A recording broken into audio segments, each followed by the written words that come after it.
ನಮಸ್ಕಾರ ಸ್ನೇಹಿತರೆ, ಮೈಟೆಕ್ ಕನ್ನಡ ಚಾನೆಲ್ಗೆ ಸುಸ್ವಾಗತ. ಇವತ್ತಿನ ವಿಡಿಯೋದಲ್ಲಿ ಸ್ಯಾಮ್ಸಂಗ್ 5-in-1 ಕನ್ವರ್ಟಬಲ್ ರೆಫ್ರಿಜರೇಟರ್ ಅದರಲ್ಲಿರೋ ಫೀಚರ್ ಹೇಗೆ ಉಪಯೋಗಿಸಬೇಕು ಅನ್ನೋದ್ರ ಬಗ್ಗೆ ನಾನು ಇವತ್ತು ನಿಮ್ಗೆ ತಿಳಿಸ್ಕೊಡ್ತೀನಿ. ನೀವೇನಾದ್ರು ಹೊಸ ರೆಫ್ರಿಜರೇಟರ್ ನೋಡ್ತಾ ಇದ್ರೆ ಈ ರೆಫ್ರಿಜರೇಟರ್ ನಿಮ್ಗೆ ಒಳ್ಳೆ ಚಾಯ್ಸ್ ಆಗಿದೆ. ಈ ರೆಫ್ರಿಜರೇಟರ್ ಬರೋ 5-in-1 ಕನ್ವರ್ಟಬಲ್ ಹೇಗೆ ಕನ್ವರ್ಟ್ ಮಾಡಿ ಯೂಸ್ ಮಾಡಬೇಕು ಅನ್ನೋದನ್ನ ಇವಾಗ ತಿಳ್ಕೊಳ್ಳೋಣ ಬನ್ನಿ. ಡೈಲಿ ಯೂಸ್ ಮಾಡೋಂಥ ಫ್ರೋಸನ್ ಐಟಮ್ ಹಾಗೂ ವೆಜಿಟೇಬಲ್ ಫ್ರೂಟ್ಸ್ ನ ಸ್ಟೋರ್ ಮಾಡೋದಕ್ಕೆ ನಿಮ್ಗೆ ಫ್ರೀಜರ್ ಸೆಕ್ಷನ್, ರೆಫ್ರಿಜರೇಟರ್ ಸೆಕ್ಷನ್ ಇರುತ್ತೆ. ಇದನ್ನ ನಾರ್ಮಲ್ ಮೋಡ್ ಅಂತ ಇದರಲ್ಲಿ ಕರೀತಾರೆ. ನಿಮ್ಗೆ ಡಿಸ್ಪ್ಲೇ ನಲ್ಲಿ freezer to fridge convertible option ಇರುತ್ತೆ. ಅದನ್ನ 3 ಸೆಕೆಂಡ್ ನೀವು ಹೋಲ್ಡ್ ಮಾಡಿದ್ರೆ ಫ್ರೀಜರ್ ಬಂದು ರೆಫ್ರಿಜರೇಟರ್ ಆಗಿ ಕನ್ವರ್ಟ್ ಆಗುತ್ತೆ. ಇಲ್ಲಿ ನೋಡಿ, ಕನ್ವರ್ಟ್ ಆಗಿದೆ. ಈ ಕನ್ವರ್ಟ್ ಆಗಿರೋ ಸ್ಪೇಸ್ ಅಲ್ಲಿ ನೀವು ರೆಫ್ರಿಜರೇಟರ್ ಸ್ಟೋರ್ ಮಾಡ್ತಿದ್ದ ವೆಜಿಟೇಬಲ್ ಫ್ರೂಟ್ಸ್ ಗಳನ್ನ ಎಲ್ಲೂ ಸ್ಟೋರ್ ಮಾಡಬಹುದು. ಇದು ಯಾವಾಗ ನಿಮ್ಗೆ ಯೂಸ್ ಆಗುತ್ತೆ ಅಂತ ಹೇಳಿದ್ರೆ, ನೀವೇನಾದ್ರು ಜಾಸ್ತಿ ವೆಜಿಟೇಬಲ್ ಫ್ರೂಟ್ಸ್ ನ ಶಾಪಿಂಗ್ ಮಾಡಿದಾಗ ಹಾಗೂ ಫೆಸ್ಟಿವಲ್ ಟೈಮ್ ಅಲ್ಲಿ ತರುವಂತ ತರಕಾರಿಗಳು, ಫ್ರೂಟ್ಸ್ ಗಳನ್ನ ನೀವು ಇಲ್ಲಿ ಸ್ಟೋರ್ ಮಾಡಿ ಈ ಸ್ಪೇಸ್ ನ ಯೂಸ್ ಮಾಡ್ಕೊಬಹುದು. ಈ ಸ್ಟೋರ್ ಮಾಡಿರೋ ಫುಡ್ ನ ನಿಮ್ಗೆ ಫ್ರೆಶ್ ಆಗಿ ಇಡೋದಕ್ಕೆ 5 ಡಿಫ್ರೆಂಟ್ ಟೆಂಪರೇಚರ್ ಅಲ್ಲಿ ಸೆಟ್ ಮಾಡ್ಕೊಂಡು ನೀವು ಇದನ್ನ ಯೂಸ್ ಮಾಡ್ಕೊಬಹುದು. ಮೂರನೇ ಮೋಡ್ ಆಗಿ ಸೀಸನಲ್ ಮೋಡ್ ನ ಇದರಲ್ಲಿ ಕೊಟ್ಟಿರ್ತಾರೆ. ಈ ಸೀಸನಲ್ ಮೋಡ್ ನಲ್ಲಿ ಫ್ರೀಜರ್ ನ ಆಫ್ ಮಾಡಿ ಓನ್ಲಿ ರೆಫ್ರಿಜರೇಟರ್ ಸೆಕ್ಷನ್ ನ ಯೂಸ್ ಮಾಡಬಹುದು. ವಿಂಟರ್, ರೈನಿ ಸೀಸನ್ ಅಲ್ಲಿ ನೀವು ಫ್ರೀಜರ್ ನ ಯೂಸ್ ಮಾಡಲ್ಲ ಅಂದ್ರೆ ಆ ಟೈಮ್ ಅಲ್ಲಿ ಆಫ್ ಮಾಡೋದ್ರ ಮುಖಾಂತರ ಎನರ್ಜಿ ಸೇವ್ ಕೂಡ ಮಾಡಬಹುದು. ಇವಾಗ ಅದನ್ನ ಹೇಗೆ ಆಕ್ಟಿವೇಟ್ ಮಾಡೋದು ಅನ್ನೋದನ್ನ ತಿಳ್ಕೊಳ್ಳೋಣ. ಫ್ರೀಜರ್ ಟು ಫ್ರಿಡ್ಜ್ ಬಟನ್ ನ ಹೋಲ್ಡ್ ಮಾಡಿ ಇಟ್ಕೊಂಡ್ರೆ ಫ್ರಿಡ್ಜ್ ಬಟನ್ ಆಕ್ಟಿವೇಟ್ ಆಗುತ್ತೆ. ಅದಾದ ನಂತರ ಮತ್ತೆ ಒಂದ್ಸಲಿ ಪ್ರೆಸ್ ಮಾಡಿದ್ರೆ ಆಫ್ ಮೋಡ್ ಬರುತ್ತೆ. ಹೀಗೆ ಆಕ್ಟಿವೇಟ್ ಮಾಡಿದ ನಂತರ ರೆಫ್ರಿಜರೇಟರ್ ಸೆಕ್ಷನ್ ನ 5 ಡಿಫ್ರೆಂಟ್ ಟೆಂಪರೇಚರ್ ಅಲ್ಲಿ ಸೆಟ್ ಮಾಡಿ ಯೂಸ್ ಮಾಡ್ಕೊಬಹುದು. ನೀವು ಒಕೇಶನ್ ಹೋಗೋ ಟೈಮ್ ಅಲ್ಲಿ ಈ ಮೋಡ್ ತುಂಬಾ ಹೆಲ್ಪ್ ಆಗುತ್ತೆ. ಈ ಟೈಮ್ ಅಲ್ಲಿ ನೀವೇನ್ ಮಾಡ್ಬೋದು ಅಂದ್ರೆ ಫ್ರೀಜರ್ ನ ಆನ್ ಮಾಡಿ ರೆಫ್ರಿಜರೇಟರ್ ಸೆಕ್ಷನ್ ನ ಆಫ್ ಮಾಡಿ ಓನ್ಲಿ ಫ್ರೀಜರ್ ಸೆಕ್ಷನ್ ನ ಯೂಸ್ ಮಾಡ್ಕೊಬಹುದು. ಇಲ್ಲಿ ಟೆಂಪರೇಚರ್ ಸೆಟ್ಟಿಂಗ್ ಕೊಟ್ಟಿರೋ ಬಟನ್ ನ ಪ್ರೆಸ್ ಮಾಡ್ತಾ ಹೋದ್ರೆ ನಿಮ್ಗೆ ಒಕೇಶನ್ ಮೋಡ್ ಆಕ್ಟಿವೇಟ್ ಆಗುತ್ತೆ. 5ನೇ ಮೋಡ್ ಆಗಿ ಹೋಮ್ ಅಲೋನ್ ಮೋಡ್ ನ ಕೊಟ್ಟಿರ್ತಾರೆ. ಇದನ್ನ ನೀವು ಒಬ್ಬರೇ ಇದ್ದಾಗ ಅಥವಾ ಯೂಸೇಜ್ ಕಮ್ಮಿ ಇದ್ದಾಗ ಈ ಮೋಡ್ ನ ಯೂಸ್ ಮಾಡಬಹುದು. ಇದರಲ್ಲಿ ಫ್ರಿಡ್ಜ್ ಆಫ್ ಆಗಿರುತ್ತೆ, ಫ್ರೀಜರ್ ಮಿನಿ ಫ್ರಿಡ್ಜ್ ಆಗಿ ಕನ್ವರ್ಟ್ ಆಗಿರುತ್ತೆ. ಈ ಮೋಡ್ ಅಲ್ಲಿ ನೀವು ಮ್ಯಾಕ್ಸಿಮಮ್ ಎನರ್ಜಿನ ಸೇವ್ ಮಾಡಬಹುದು. ಇವಾಗ ಹೇಗೆ ಕನ್ವರ್ಟ್ ಮಾಡೋದು ಅನ್ನೋ ತಿಳ್ಕೊಳ್ಳೋಣ. ಮೊದಲನೇದಾಗಿ ಫ್ರೀಜರ್ ನ ಫ್ರಿಡ್ಜ್ ಆಗಿ ಕನ್ವರ್ಟ್ ಮಾಡಬೇಕು. ನೋಡಿ, ಕನ್ವರ್ಟ್ ಆಗಿದೆ. ಇದಾದ ನಂತರ ನಾವು ಒಕೇಶನ್ ಮೋಡ್ ನ ಆಕ್ಟಿವೇಟ್ ಮಾಡಬೇಕು. ಇದೆರಡು ಆಕ್ಟಿವೇಟ್ ಆದ ನಂತರ ನಿಮ್ಗೆ ಹೋಮ್ ಅಲೋನ್ ಆಗಿ ಚೇಂಜ್ ಆಗುತ್ತೆ. ನೋಡಿ, ಸೊ ಇದರಲ್ಲಿ ಪವರ್ ಕೂಲ್ ಫಂಕ್ಷನ್ ನ ಕೊಟ್ಟಿರ್ತಾರೆ. ಈ ಪವರ್ ಕೂಲ್ ವಿಶೇಷತೆ ಏನಂತ ಹೇಳಿದ್ರೆ, ನೀವು ಇದನ್ನ 3 ಸೆಕೆಂಡ್ ಹೋಲ್ಡ್ ಮಾಡಿ ಇಟ್ಕೊಂಡ್ರೆ ಇದು ಪವರ್ ಫ್ರೀಜರ್ ಆಗಿ ಕನ್ವರ್ಟ್ ಆಗುತ್ತೆ. ನೋಡಿ, ಇವಾಗ ಕನ್ವರ್ಟ್ ಆಗಿದೆ. ಈ ಕನ್ವರ್ಟ್ ಆಗಿದ ಸಂದರ್ಭದಲ್ಲಿ ರೆಫ್ರಿಜರೇಟರ್ ಸೆಕ್ಷನ್ ಗೆ 31% ಫಾಸ್ಟ್ ಕೂಲಿಂಗ್ ನ ಕೊಡುತ್ತೆ. ಏನಾದ್ರು ಹೊರಗಡೆಯಿಂದ ಶಾಪಿಂಗ್ ಮಾಡಿ ತಂದು ಇಟ್ಟಿರೋ ಫುಡ್ ಫಾಸ್ಟ್ ಕೂಲಿಂಗ್ ಬೇಕು ಅಂದ್ರೆ ಅವಾಗ ನಿಮ್ಗೆ ಈ ಮೋಡ್ ನ ಆಕ್ಟಿವೇಟ್ ಮಾಡಿ ಯೂಸ್ ಮಾಡ್ಕೊಬಹುದು. ಹಾಗೆ ಇನ್ನೊಂದು ಇದರಲ್ಲಿ ಪವರ್ ಫ್ರೀಜರ್ ನ ಕೊಟ್ಟಿರ್ತಾರೆ. ಇದನ್ನ ಆಕ್ಟಿವೇಟ್ ಮಾಡಿದ್ರೆ ನಿಮ್ಗೆ 31% ಫಾಸ್ಟ್ ಆಗಿ ಫ್ರೀಜರ್ ಕೂಲಿಂಗ್ ನ ಕೊಡುತ್ತೆ. ಇವಾಗ ನೋಡಿ, ಆಕ್ಟಿವೇಟ್ ಆಗಿದೆ. ಇದು ಅಷ್ಟೇ, ನಿಮ್ಗೆ ಏನಾದ್ರು ಫಾಸ್ಟ್ ಐಸ್ ಮೇಕಿಂಗ್ ಏನಾದ್ರು ಮಾಡಬೇಕು, ಐಸ್ ಪ್ರಿಪೇರ್ ಮಾಡಬೇಕು ಅನ್ನೋ ಸಂದರ್ಭದಲ್ಲಿ ಇದು ನಿಮ್ಗೆ ತುಂಬಾ ಹೆಲ್ಪ್ ಆಗುತ್ತೆ. ಪವರ್ ಕೂಲ್, ಪವರ್ ಫ್ರೀಜ್ ಎರಡು ನಿಮ್ಮ ಕೂಲಿಂಗ್ ಡಿಮ್ಯಾಂಡ್ ಪ್ರಕಾರ ನೀವು ಇದರಲ್ಲಿ ಆಕ್ಟಿವೇಟ್ ಮಾಡಿ ಯೂಸ್ ಮಾಡಬಹುದು. ಇನ್ನ ಪ್ಲಸ್ ಪಾಯಿಂಟ್ ಅಂತ ಹೇಳಿದ್ರೆ, ಇದೆಲ್ಲ ಆಪರೇಷನ್ ನ ನೀವು ಫ್ರಿಡ್ಜ್ ಡೋರ್ ಓಪನ್ ಮಾಡ್ದೇನೆ ಮಾಡಬಹುದು. ಇದರಿಂದ ಎನರ್ಜಿ ಕೂಡ ಸೇವ್ ಆಗುತ್ತೆ. ಇದರಲ್ಲಿ ನೆಕ್ಸ್ಟ್ ಫೀಚರ್ ಅಂತ ಹೇಳಿದ್ರೆ ಟ್ವಿನ್ ಕೂಲಿಂಗ್ ಟೆಕ್ನಾಲಜಿನ ಕೊಟ್ಟಿದ್ದಾರೆ. ಈ ಟ್ವಿನ್ ಕೂಲಿಂಗ್ ಟೆಕ್ನಾಲಜಿನಲ್ಲಿ ಬೆನಿಫಿಟ್ ಏನಂತ ಹೇಳಿದ್ರೆ, ಸೊ ಇದರಲ್ಲಿ ಓಡರ್ ಮಿಕ್ಸ್ ಆಗೋದನ್ನ ಕಮ್ಮಿ ಮಾಡುತ್ತೆ. ಫ್ರೀಜರ್ ಅಲ್ಲಿ ಸಪರೇಟ್ ಕೂಲಿಂಗ್ ಹಾಗೆ ರೆಫ್ರಿಜರೇಟರ್ ಅಲ್ಲಿ ಸಪರೇಟ್ ಕೂಲಿಂಗ್ ಕೊಟ್ಟಿರೋದ್ರಿಂದ ಓಡರ್ ಮಿಕ್ಸ್ ಆಗೋ ಚಾನ್ಸಸ್ ತುಂಬಾ ಕಮ್ಮಿ ಇರುತ್ತೆ. ಈ ಟ್ವಿನ್ ಕೂಲಿಂಗ್ ಟೆಕ್ನಾಲಜಿ ಇರೋದ್ರಿಂದ ಈ ರೆಫ್ರಿಜರೇಟರ್ ಅಲ್ಲಿ ಫುಡ್ ನ ನೀವು ಅಪ್ ಟು 15 ಡೇಸ್ ವರೆಗೂ ಫ್ರೆಶ್ ಆಗಿ ಸ್ಟೋರ್ ಮಾಡಬಹುದು. ನೀವು ಯಾವುದೇ ಪ್ರಾಡಕ್ಟ್ ತಗೊಂಡ್ರು ಡ್ಯೂರಬಿಲಿಟಿ ಅನ್ನೋದು ತುಂಬಾ ಇಂಪಾರ್ಟೆಂಟ್.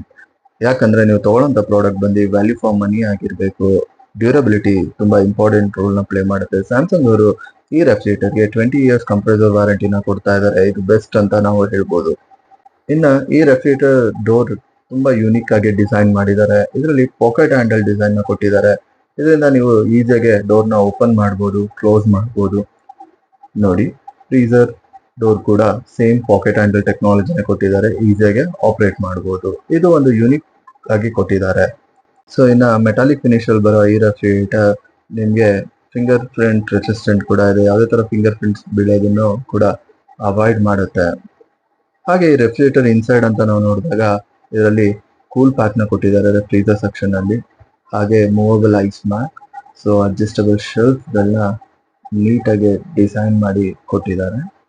ಸೊ ಹಾಗೆ ಇನ್ನ ಡೋರ್, ಫ್ರೀಜರ್ ಡೋರ್ ಅಲ್ಲಿ ಸ್ಟೋರ್ ಮಾಡೋದಕ್ಕೆ 2 racks, ಹಾಗೆ ರೆಫ್ರಿಜರೇಟರ್ ಸೆಕ್ಷನ್ ಅಲ್ಲೂ ಜಾಸ್ತಿ ಸ್ಟೋರ್ ಮಾಡೋದಕ್ಕೆ ಕೊಟ್ಟಿದ್ದಾರೆ. ಹಾಗೆ ಇಲ್ಲಿ ಎಗ್ ನ ಸ್ಟೋರ್ ಮಾಡೋದಕ್ಕೆ ಎಗ್ ಟ್ರೇನ ಕೊಟ್ಟಿದ್ದಾರೆ. ಇದರಿಂದ ನೀವು ಡೋರ್ ಓಪನ್ ಕ್ಲೋಸ್ ಮಾಡೋ ಟೈಮಲ್ಲಿ ಯಾವುದೇ ತರ ಎಗ್ ಡ್ಯಾಮೇಜ್ ಆಗದಂಗೆ ನೋಡ್ಕೊಳ್ಳುತ್ತೆ.